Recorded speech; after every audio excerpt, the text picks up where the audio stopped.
I've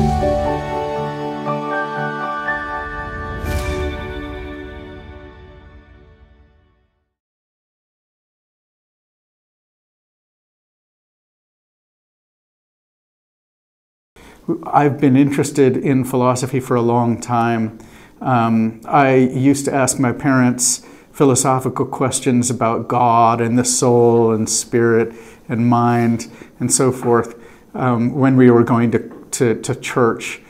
And because of their inability to answer my questions, probably, or at least very convincingly, I actually became a non-believer when I was a teenager. I also remember when I was 13 years old, a conversation that I had with one of my dad's colleagues on a ski train in Alaska where I grew up.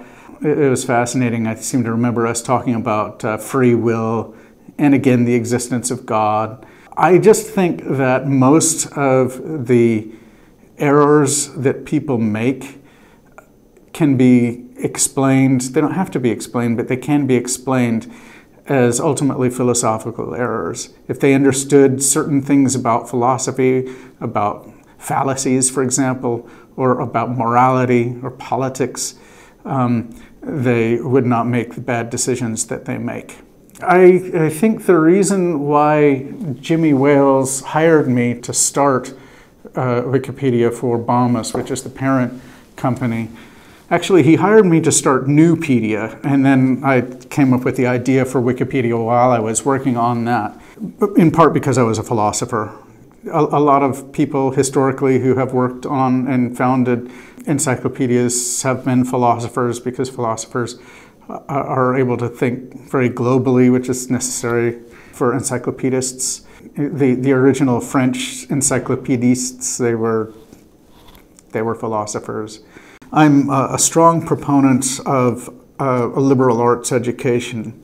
The Western intellectual tradition is ancient. There are a lot of what are now called best practices.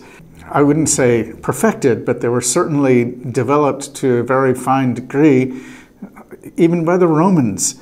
A traditional liberal arts education is not a way to just be stuck in the past. It is a way to train the mind to be able to handle any sort of new information.